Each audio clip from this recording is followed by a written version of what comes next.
A história do papado e o novo Papa Leão XIV. Em uma pequena colina em Roma, há uma cidade murada que representa não apenas o menor estado do mundo, mas o centro espiritual de mais de 1 bilhão de católicos. Ali, entre colunas e cúpulas, reside uma das figuras mais poderosas e influentes da história humana, o Papa. Mas como surgiu essa figura? Como se desenvolveu essa autoridade ao longo de 2 milênios? E quem é o novo homem que, em 2025, assumiu esse trono espiritual? Essa é a história que vamos contar agora. Para entender o papel do Papa, é preciso voltar ao início, ao século I, ao tempo de Jesus Cristo. Segundo a tradição cristã, Jesus teria confiado a liderança de sua igreja a um de seus apóstolos, Simão, mais tarde chamado de Pedro. A famosa frase, "Tu és Pedro, e sobre esta pedra edificarei a minha igreja", se tornou a base espiritual da autoridade papal. São Pedro teria se estabelecido em Roma e lá teria sido martirizado. Seu túmulo, segundo muitos estudiosos e fiéis, está sob o altar principal da Basílica de São Pedro, no Vaticano. Os primeiros bispos de Roma eram líderes espirituais de pequenas comunidades cristãs perseguidas pelo Império Romano. Eles não tinham palácios, nem coroas, nem guardas. Eram pastores, muitas vezes mártires.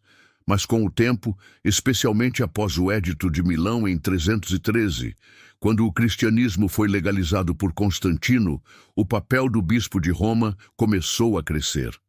Roma, sendo o centro do império, tornou-se também o centro simbólico do cristianismo. A partir daí, começou a tomar forma a figura do Papa como conhecemos hoje. Durante os séculos seguintes, o papado passou por inúmeras transformações. Na Idade Média, os papas se tornaram líderes políticos além de espirituais. Governaram territórios, comandaram exércitos, foram coroadores e até depuseram reis. Alguns pontificados foram gloriosos, marcados por santos e sábios. Outros nem tanto.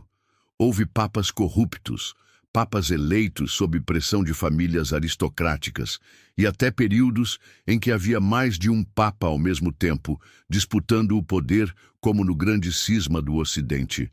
Um dos momentos mais sombrios da história papal foi o chamado Século Obscuro, entre os anos 900 e 1000, quando a influência de famílias romanas como os Teofilactos determinava quem subiria ao trono de Pedro.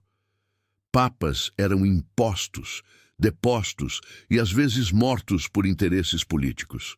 Apesar disso, a instituição sobreviveu e se fortaleceu.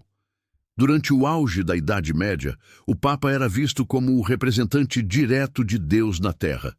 Seu poder era quase absoluto. Foi nessa época que surgiram as cruzadas, muitas delas convocadas por papas. Também surgiram as primeiras universidades e ordens religiosas, movimentos que moldariam não apenas a Igreja, mas toda a cultura ocidental. No entanto, os tempos mudaram. Com o surgimento do protestantismo no século XVI, o papado enfrentou sua maior crise, a Reforma.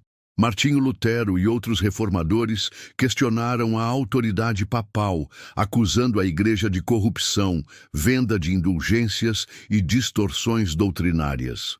A resposta da Igreja foi o Concílio de Trento, que reafirmou as doutrinas católicas e deu início à Contra-Reforma. Nesse período, o papado fortaleceu seu controle interno e reformou práticas questionáveis. Saltando para o século XIX, encontramos um dos papas mais influentes da história moderna, Pio IX. Ele foi o pontífice com o papado mais longo da história, 31 anos. Durante seu pontificado, o Vaticano perdeu os estados papais e se viu confinado à cidade de Roma. Em resposta, foi proclamado o dogma da infalibilidade papal, durante o Concílio Vaticano I. Esse dogma afirma que, em questões de fé e moral, o Papa não pode errar quando fala ex cathedra, ou seja, com autoridade máxima. Outro Papa marcante foi Leão XIII. Em 1891, ele publicou a encíclica Rerum Novarum, que defendia os direitos dos trabalhadores e criticava tanto o socialismo quanto o capitalismo selvagem. Esse documento deu origem à doutrina social da Igreja, uma base importante para o pensamento católico no mundo moderno. Avançando para o século XX, a figura do Papa se tornaria ainda mais global. João XXIII convocou o Concílio Vaticano II, um dos eventos mais importantes do cristianismo contemporâneo. Esse concílio modernizou a Igreja, permitindo a celebração da missa em línguas locais, promovendo o diálogo com outras religiões e incentivando uma postura mais aberta ao mundo. João Paulo II, um dos papas mais amados da história, exerceu um pontificado de 27 anos.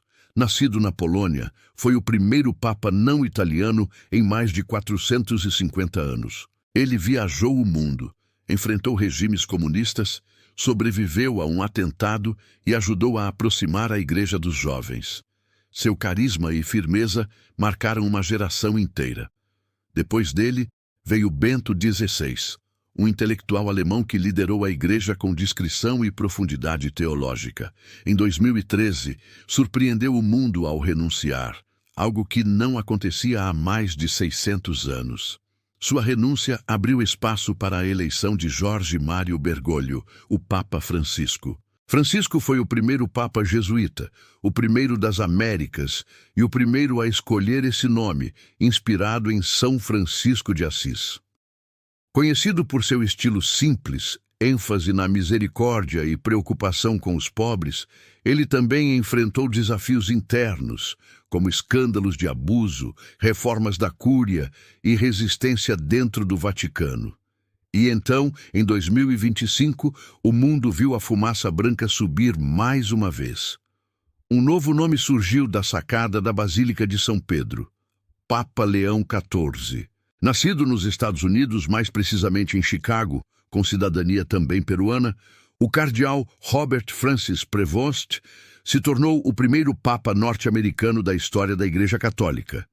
Seu nome, Leão XIV, evocou imediatamente memórias de Leão XIII, o Papa da Justiça Social, do diálogo com o mundo moderno e da sabedoria doutrinária. Leão XIV foi missionário, bispo no Peru e prefeito do dicastério para os bispos, um cargo crucial dentro do Vaticano. Conhecido por seu perfil discreto, mas firme, ele foi visto como um homem de fé profunda, com sensibilidade pastoral e ampla experiência com realidades sociais difíceis da América Latina.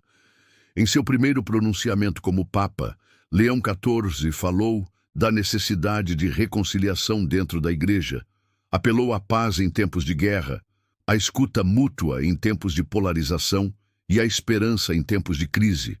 Disse que seu pontificado será guiado por 3 palavras: verdade, justiça e compaixão. Mas quem é de fato esse novo Papa? Aqueles que o conheceram antes de sua eleição relatam que é um homem calmo, sereno, mas que não teme decisões difíceis. Ele valoriza a escuta, evita o protagonismo midiático e acredita que a missão do Papa não é brilhar sozinho, mas caminhar com o povo. Leão XIV tem grande apreço pelas periferias, pela escuta aos pobres e pelas vocações nas regiões mais esquecidas do mundo. A escolha de seu nome não foi por acaso. Ele deseja fazer eco ao espírito de Leão XIII. Um Papa que ousou dialogar com o mundo sem perder as raízes da fé. Um Papa que olhou para os problemas sociais de frente. E é isso que se espera de Leão XIV. Um pastor que una tradição e renovação, doutrina e diálogo. A eleição de um Papa norte-americano também marca um novo momento para a Igreja. Mostra que o centro do catolicismo está mudando, que Roma continua sendo a sede, mas os fiéis estão espalhados por todo o globo, que a Igreja Católica é de fato católica, ou seja, universal. Hoje, com desafios como guerras, mudanças climáticas, crises migratórias, avanço da inteligência artificial e crescente secularismo, o papel do Papa se torna ainda mais crucial. Ele não governa apenas a igreja. Ele influencia governos, sociedades, culturas inteiras. E cada gesto seu, uma palavra, uma visita, uma oração, tem peso espiritual e político. Enquanto muitos se perguntam qual será o tom deste novo pontificado, uma coisa é certa. A cadeira de Pedro não é apenas um trono, é uma cruz. É um chamado ao sacrifício, à entrega, à coragem de caminhar em meio às tempestades da história com a luz da fé. A história do papado é feita de homens, uns santos, outros nem tanto, mas é também uma história de continuidade, de uma tradição que começou com Pedro e que geração após geração passa de mãos em mãos, como uma chama acesa. Hoje, essa chama está nas mãos de Leão XIV, e o mundo inteiro observa, com esperança, com expectativa, com oração.